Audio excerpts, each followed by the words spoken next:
Welcome to Christine's Musings, where she shares thoughtful moments from her day. Christine's Musings, July 4th, 2022. Like a box. Featured image, like a box. Do we live in a managed environment that is controlled and sterile? One where even the concept of utopia is universal and has no uniqueness, no authenticity? Do we live in an environment that has edges, sides, gates, bars, in which there appears no way out, like a box? Do we all live in a box? Where does freedom enter the picture? My heart screams, no, no, no. We can fly to the moon and back, and in the future, there will be an elevator to the moon. July 5th, 2022. Personal and authentic. Featured image, gentle spirit. Art critic and historian Lyndon Oakland in the 90s wrote a paper titled, "Why Are There No Great Women Artists?" This was a groundbreaking paper. It shifted the discussions and theories surrounding art to the concept of gender in art and the difference in art. Shifting theories and discussion about art has been going on for centuries. I believe that it is time, though, to bring the pendulum back to the aesthetics of art. It is time that we go back to art being unable to be defined because it is so unique and authentic. How is the aesthetic of art understood today? I would say that it is understood through perceptions, sensitivities, and personal conceptions of what art should be. Personal conceptions should not go to the extent that art can be everything and anything, because then art would be nothing. But instead, personal conceptions that make art unique, personal, and authentic. This type of personal conception does not make art everything and anything. Personal and authentic makes art rare. Because today, too many people are just copycats and have no idea how to present themselves in a work of art. It is hard, but that is what makes it unique. That is what makes it art.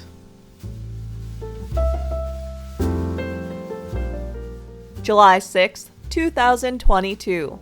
The Modern. Featured image, just call me lucky.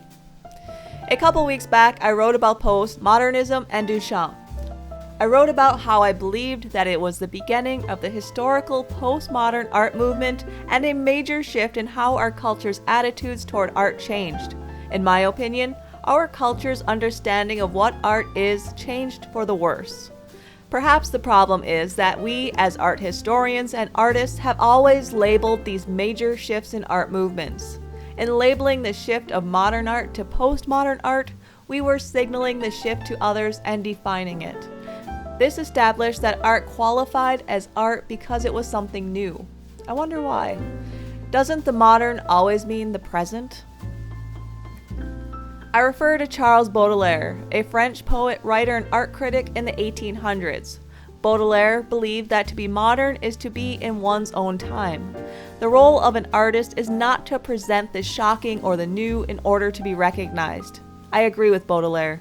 As I have said in the past, the role of the artist is to understand their own historical past in its own context, but also according to the conditions of the present world and the conditions of the individual self and their relationship to the past and present.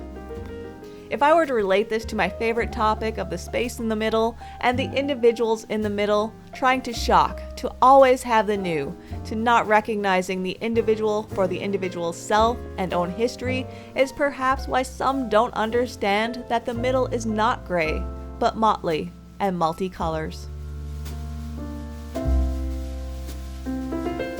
July 7th, 2022.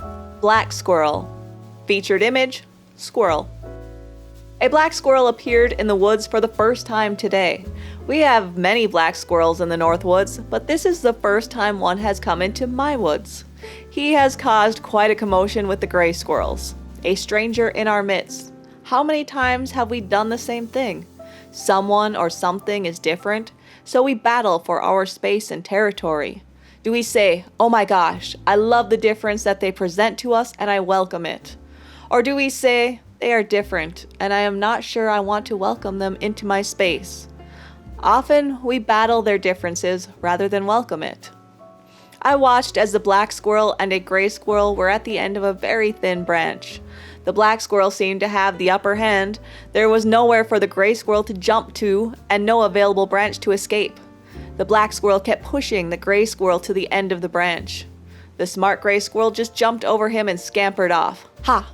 Who won? Do we need a winner? There are more gray squirrels and only one black squirrel. How many times do we gang up because we outnumber another? Wouldn't it just be best to jump over the difference and find out if they are a threat or a friend? My guess is that the black squirrel just wanted to be able to get at the feeders and eat just like the gray squirrels. Right now, the black squirrel is playing king of the castle on the ground feeder eating while gray squirrels are waiting and angry. It will be interesting if the black squirrel stays around. Visit Christine's website at christinealfrey.com to read more musings, or watch them right here on her YouTube page.